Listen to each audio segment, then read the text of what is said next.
Lanis, kembali lagi di Pabelan Dialog. Perkenalkan, saya Muhammad Iqbal selaku host dalam Pabelan Dialog kali ini.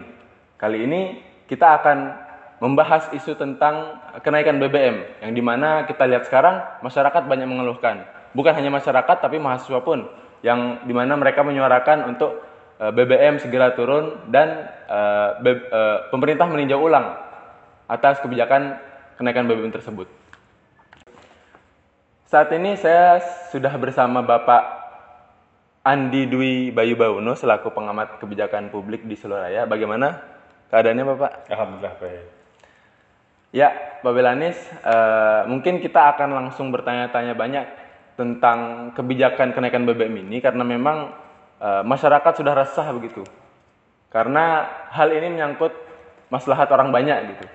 Dan isu kebijakan kenaikan BBM ini akan berdampak pada kenaikan bahan pokok yang dimana masyarakat sangat membutuhkan itu, apalagi saat ini kita sedang membangun kembali ekonomi begitu. Bagaimana pandangan Bapak selaku pengamat kebijakan publik melihat isu kenaikan BBM ini, Pak? Ya. Dari sudut pandang praktisi mungkin. Ya, dari sudut pandang praktisi ya. Jadi kalau kita melihat kebijakan publik, kenaikan BBM itu kan memang diambil setelah pemerintah mungkin mempertimbangkan ya besarnya atau nilai tingginya subsidi yang diberikan pemerintah kepada BBM, terutama yang bersubsidi seperti Pertalite dan solar ya. Memang kita tidak bisa pungkiri bahwa ketika BBM itu naik ya, itu sebenarnya pemerintah itu mengambil kebijakan yang boleh dibilang itu seperti memakan buah si malakama. Di satu sisi memang pemerintah menyadari bahwa BBM subsidi itu juga tidak tepat sasaran beberapa ya. Kita tahu banyak mobil-mobil yang boleh dibilang seharusnya tidak lagi mengisi BBM subsidi tapi masih mengisi ya. Dengan dalih ya karena masih bisa gitu ya. Ya. Dan karena memang rentang yang tinggi antara BBM bersubsidi dengan BBM yang tidak bersubsidi. Ya, di sisi lain pemerintah juga melihat ketika ada kenaikan, maka itu efeknya adalah tingginya inflasi yang harus ditanggung oleh pemerintah. Kalau kami dari saya misalnya secara real melihat dari sisi ini memang pemerintah mestinya belum saatnya ya menaikkan itu. Ya, karena kalau kita harus tinjau mestinya sebaiknya pemerintah itu justru meninjau kebijakan tadi penyalurannya yang kita minimalisir, misalnya ya pelarangan mobil sejenis ya yang itu memang kemudian sebenarnya itu sudah jalan kan, tetapi justru ini belum dioptimalkan ya, yang itu bisa dilakukan oleh pemerintah, misalnya ya mobil-mobil sekelas misalnya ya merek tertentu yang memang itu SUV dan itu tinggi ya janganlah dibelikan atau membeli BBM subsidi, misalnya apa itu Pertalite apakah itu solar gitu ya. Itu sebenarnya yang bisa kita lihat ya, mungkin itu Mas. Nah, mengingat kita sedang dalam masa membangun ekonomi masyarakat lagi Pak, sebenarnya sudah tepatkah kebijakan ini ditetapkan pemerintah? Ya, bicara tepat tidak tepat memang kita tadi kembali pada ini adalah memang kebijakan pemerintah yang saya katakan itu kalau kami lihat ya masih kurang tepat begitu ya. Artinya begini, kalau saya melihat mestinya pemerintah lebih banyak mengefisienkan ya, seperti kita lihat misalnya kalau kita bandingkan misalnya Pertamina dengan perusahaan swasta yang bergerak di menjual BBM juga gitu kan di Indonesia. Mereka bisa menjual lebih murah dan katanya tidak subsidi gitu ya. Satu itu. Kedua, kita bandingkan perusahaan yang sejenis yang beroperasi di luar negeri misalnya. Petronas misalnya katakanlah. Itu mereka tidak mengklaim subsidi tapi dengan harga yang bisa lebih ekonomis. Artinya di sini sebenarnya yang perlu diperbaiki dan diefisienkan adalah perusahaan penyalurnya. Pertamina ya. Artinya kalau kita tadi ya dengan contoh misalnya ibaratnya itu ada seorang misalnya ada perusahaan negara menjual katakanlah kue gitu kan ya, dibanding dengan perusahaan swasta menjual kue. Ketika perusahaan swasta mungkin menjual kue dengan mungkin kualitasnya lebih sedikit ya dibanding yang kue yang dijual negara dengan harga 500 misalnya katakan, sedangkan negara menjual dengan harga 700. Itu berarti ada masalahnya Pak, pengelolaan yang ada di perusahaan itu yang perlu diperbaiki menurut saya. Ya. Sehingga kemudian itulah saya katakan daripada kemudian menurunkan atau menaikkan BBM mendingan tadi metode penyelenggaraan yang perbaiki dulu. Kedua, mari kita efisienkan pengelolaan di perusahaan Di lembaga. ya, lembaga yang tadi mengelola bahan bakar Bahan minyak bakar ini. minyak. Dan ini kan saya pikir bisa kemudian menjadikan tadi ya dengan efisiensi itu, misalnya dengan bagaimana gaji, bagaimana karyawan ya, mengefisienkan pola-pola seperti itu ya bisa membantu tadi ya, membuat harga BBM yang lebih, katakanlah itu lebih baik Terjangkau. ya, terjangkau dengan masyarakat ya, dengan program itu ya. Kemudian ini Pak, mengingat BBM ini sangat krusial dalam kehidupan, artinya segala bentuk transportasi kan saat ini memang masih ada yang memakai listrik tapi masih sedikit ya. Ya, betul. Tapi bahan bakar minyak ini menjadi sangat krusial karena menjadi tumpuan utama lah, dan kemudian impact atau akibat dari kenaikan itu kan berdampak pada kenaikan bahan pokok. Nah, itu sebenarnya separah apa dampaknya kalau misalnya kita langsung nabrak untuk BBM ini naik sekian ribu. Padahal dulu pun ketika naik 500 orang-orang udah pada rame demo gitu Pak. Iya, ya secara otomatis lihat aja harga barang sudah mulai merangkak naik. Ya. Saya kemarin melihat aja harga, maaf, transportasi umum ya yang kita lihat sekarang ini, misalnya katakanlah nggak umum yang bicara, ini sudah mulai ada penaikan. Bahkan sekelas taksi online itu sudah mulai menaikkan tarif ya. Makanya kemarin sempat waktu saya naik itu kan dia bilang, Pak saya sekarang udah sepi Pak, kenapa? Karena udah naik. Artinya itu imbas ya. Imbas. Dengan adanya kenaikan otomatis akan berdampak pada cost yang ditanggung masyarakat dalam memproduksi barang atau jasa. Otomatis dia harus untuk menyesuaikan menaikkan produk barang jasa itu, sehingga otomatis dia akan branded itu itu kalau saya katakan itu dampaknya itu kan itu ya berentet untuk kemudian sampai pada harga barang tingkat akhir itu menjadi lebih tinggi. Apalagi yang memang itu mengedepankan pada sisi transportasi ya, misalnya pemindahan barang jasa dari satu tempat ke tempat lain, itu otomatis yang terjadi. Gitu. Kemudian ini Pak, masalah proyek strategis nasional yang memang dikenal pada zaman Jokowi ini sebagai bapak infrastruktur gitu, di mana-mana membangun. Tapi kan jadi masalahnya seberapa besar sih lebih penting mana antara membangun ekonomi masyarakat atau membangun infrastruktur semacam jalan tol dan juga IKN itu Pak? Ya, baik. Memang begini, kalau kita melihat pilihan pemerintah saat ini yang sedang berorientasi pada membangun infrastruktur, itu juga tidak bisa kita salahkan, karena itu ada proyek strategis nasional. Walaupun kalau saya katakan belum memang tepat. itu agak ada yang tergesa-gesa. Beberapa poin memang itu membuat perbaikan ya, contoh jalan tol lintas Jawa, Sumatera, Kalimantan itu betul-betul membuat perbaikan, artinya memang itu membantu betul ya kalau saya katakan, sehingga bagi kita memang itu proyek yang kalau saya katakan plus minusnya adalah, tapi ada plusnya juga ya, manfaatnya banyak, sehingga kemudian trafik dari mulai Jakarta biasanya kalau dulu Lebaran ya macet itu sudah terbagi ya, walaupun memang saat ini juga permasalahannya adalah memang harga jalan itu kan terlalu mahal gitu, sehingga kemudian itu yang kemudian menjadi beban pemerintah juga. Sebenarnya proyek strategis yang kemudian memang mengancam, dan ini memang kalau bisa ditinjau ulang adalah misalnya seperti IKN atau yang kebetulan ini kemarin sudah terlanjur dan sudah selesai adalah baru akan selesai adalah proyek kereta Jakarta Bandung misalnya begitu ya. Yang itu yang kemudian sampai kemudian termasuk meminta akhirnya alokasi dari uang negara seperti itu. Nah ini yang kemudian sepertinya perlu diulang. Memang ini kondisi dunia kan sedang kondisi jelek ya. Resesi itu mengancam di mana-mana. Maka proyek-proyek strategis yang memang itu bisa kita alihkan ya. Artinya gini, ada proyek itu kan konsepnya ada yang memang mendesak prioritas. Prioritas. Ada prioritas tapi tidak mendesak. Ada mendesak tapi tidak prioritas. Tapi ada yang tidak mendesak dan tidak prioritas. Nah, kita hanya mengadopsi pada pola yang mendesak dan prioritas. Artinya kalau mendesak itu artinya kalau tidak dilakukan maka kita mati misalnya. Nah itu prioritas. Tapi kalau tidak mendesak itu bisa kita undurkan ya, seperti itu. Karena tadi kita lebih prioritas tadi yang ngasih makan masyarakat, memakmurkan, menurunkan kemiskinan.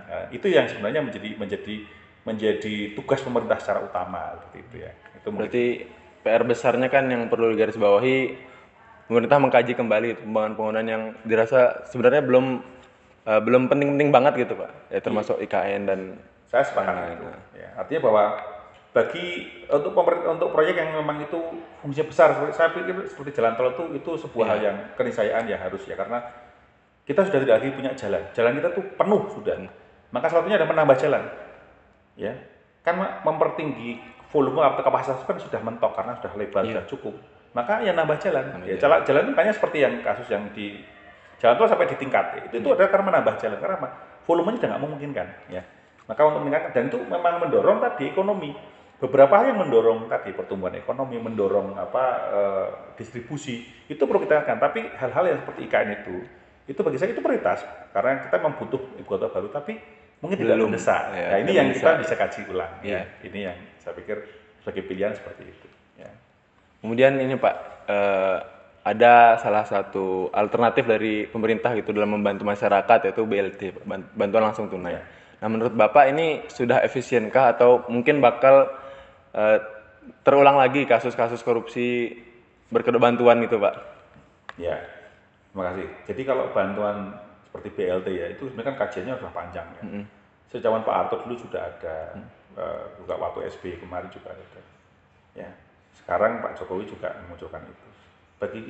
Bagi para ini ya pegiat di bidang publik maupun ekonomi itu memang BLT itu hal yang mudah untuk meningkatkan pertumbuhan ekonomi. Ya, karena dengan BLT diterima masyarakat secara langsung, dia bisa konsumsi gitu kan, maka otomatis perekonomian akan naik. Itu paling praktis. Paling praktis. Perkara kemudian ada penyalahgunaan, yaitu adalah efek yang harus kita minimalisir. Contohnya misalnya bagaimana misalnya penerima ya, kita tahu bahwa penerima itu rata-rata menggunakan DTKS ya, data terpadu kesejahteraan sosial. Nah ini yang perbaikan. Kita perbaiki pelan-pelan DTKS ini ya, antara Kemensos harus duduk bersama dengan teman-teman Kementerian Dalam Negeri atau kementerian ya yang lainnya ya, kemudian pada saat di lapangan itu kerjasama dengan pemerintah daerah, kerjasama dengan pemerintah desa ya, untuk memastikan bahwa data yang ada di DTKS itu betul data yang sesuai dan data yang memang itu membutuhkan bantuan. Karena kita tahu bahwa ada konsep exclusion error ya, ada inclusion error di mana ya inclusion berarti misalnya kita tahu ada banyak warga miskin yang belum masuk ya, atau inclusion yang justru malah orang warga miskin ini bukan miskin tapi masuk data. Ini perbaikan ya. Ini harus update. Nah, update data ini yang mahal. Ada satu istilah kalau orang bilang bahwa data itu mahal, tetapi lebih mahal membangun tanpa data. Ini saya dengarkan dan saya baca itu di salah satu ruangan sekda di satu kabupaten. Itu menarik sekali. Memang data itu mahal, makanya butuh update. Biayanya mahal, tetapi kita tidak bisa membangun tanpa data. Ya, maka ini yang harus kita tempuh. Perbaikan manajemen data. Selalu akan muncul error, itu wajar, itu sunatullah saya katakan. Tetapi bagaimana meminimalisir error tadi? Ya, makanya kalau saya katakan BLT itu bagus apa tidak? Bagus. Ya tergantung tujuannya. Bagus dalam konteks ketika kita bicara tadi memboost perekonomian, tapi tidak bagus dalam hal kemandirian. Karena ya banyak warga yang nunggu BLT aja lah, naik gampang. Manja aja nih. Akhirnya jadi manja. Banyak yang ada gitu. Profesinya apa? Profesinya penerima BLT. Atau profesinya apa? Profesinya adalah penerima pelatihan. Jadi dia ikut pelatihannya di Snaker, pelatihannya. Karena apa? Para dinas-dinas ini menggunakan data yang sama gitu kan. Akhirnya ada orang habis dilatih masak, besoknya ikut misalnya dinas yang lain ikut pelatihan pertanian, besoknya ikut lagi dinas lagi pelatihan menjahit ya. Nanti habis pulang dari sini dapat alat ini, dapat alatnya, habis itu alatnya dijual. Jadi spesies pelatih, jadi jabatannya spesies pelatihan. Nah ini yang nggak benar. Maka ini yang perlu koordinasi. Jadi data penting, koordinasi. Ini yang penting untuk kemudian melihat supaya ketika sudah dibantu ya jangan bantu lagi. Contoh yang ini sudah diberi BLT misalnya dari pusat, diberi lagi BLT BBM, ya jangan gitu. Kecuali kalau memang itu secara rate misalnya dalam DTKS itu dia paling bawah. Jika kemudian ini dia dari dari rentang miskin lagi karena kenaikan. Nah, ini yang kemudian harus diperbaiki lagi. Gitu ya.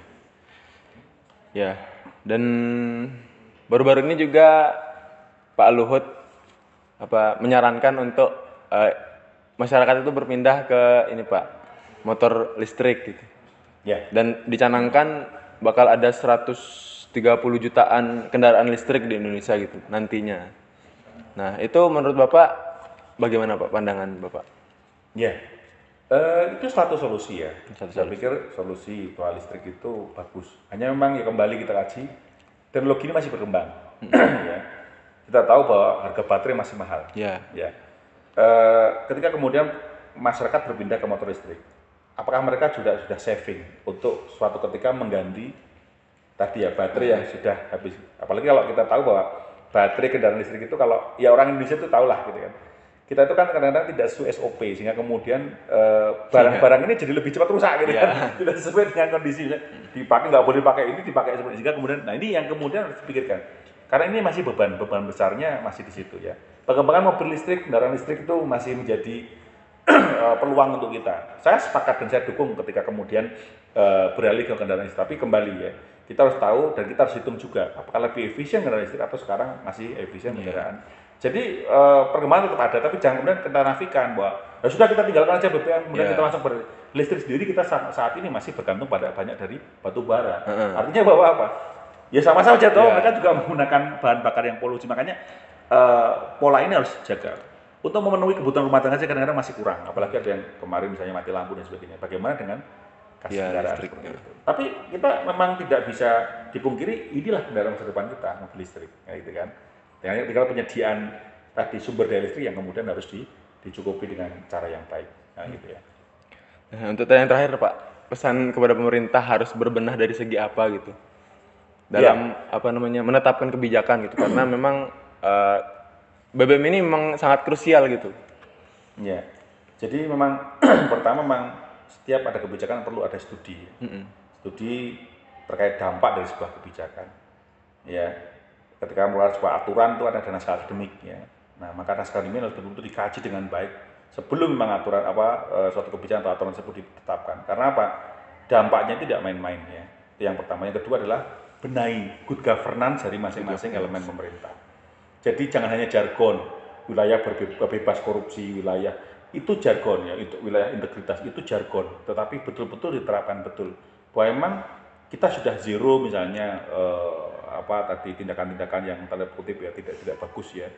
Kita sudah transparan betul ya. Kita sudah efisien. Kita kalau bicara di namanya ini ada beberapa itu ada itu satunya keadilan terjaga. Kemudian ada efisien efektifnya ya. Artinya tadi betulkah perusahaan itu sudah efektif? Kita tahu bahwa BUMN itu tanda kutip ya hampir rata-rata belum efisien. Dulu pernah kita lihat Pak Menteri BUMN marah-marah karena banyak BUMN yang itu fakta real. Maka ini yang kita benahi dulu. Benahi dulu internal sebelum kita bicara pada konteks tadi ya. Maka jangan sampai kemudian atau kita bicara seiring perusahaan dibenahi, kebijakan itu tidak berjalan sehingga kemudian tidak sampai ada kebijakan yang mengorbankan masyarakat. Ya. Misalnya katakanlah walaupun orang bilang bahwa tol untuk ya kita tahu tol itu sangat banyak fungsinya, tapi ada yang cerita bahwa tol itu kemudian juga nanti bayarnya juga negara, sehingga negara masyarakat miskin pun yang membayar. Artinya dia tidak menikmati tol, tapi nah itu kajian seperti ini yang harus kita kaji betul ya, dampak dan manfaatnya ya. Kalau memang manfaatnya, jadi ada cost benefit analisis ya. Jadi ketika benefitnya lebih tinggi daripada cost-nya, ya itu yang kita ambil. Tapi kalau cost-nya lebih tinggi dari benefit, ini kita coba hindari dulu. Walaupun itu adalah proyek-proyek yang prioritas ya. Kita lihat ya kemendesaan dari suatu tadi proyek tadi. Nah, itu yang Ya, sekian pabelan dialog kali ini. Kesimpulannya adalah sebenarnya tepat atau tidak tepat itu tergantung. Jadi bisa dikatakan tepat, bisa juga dikatakan tidak tepat ketika itu banyak mengganggu aktivitas masyarakat. Artinya masyarakat belum terakomodir kesejahteraannya. Jadi pemerintah seharusnya mengkaji ulang terkait kebijakan kenaikan BBM tersebut agar kemudian bisa sama-sama enak, pemerintah enak juga masyarakat merasakan kesejahteraan begitu. Semoga dengan konten pabelan dialog kali ini masyarakat bisa tambah wawasannya terkait isu kenaikan BBM dan juga aspirasi dari berbagai elemen masyarakat termasuk mahasiswa dan juga masyarakat yang kemarin ramai berdemo bisa tersalurkan kepada pemerintah. Kami ucapkan terima kasih kepada Bapak Andi karena sudah berkenan diwawancara dan saya tanya-tanya banyak tentang isu kenaikan BBM. Sekian dari pabelan dialog kali ini. Jangan lupa like, komen, dan subscribe. Dan sampai jumpa di pabelan dialog berikutnya. See you.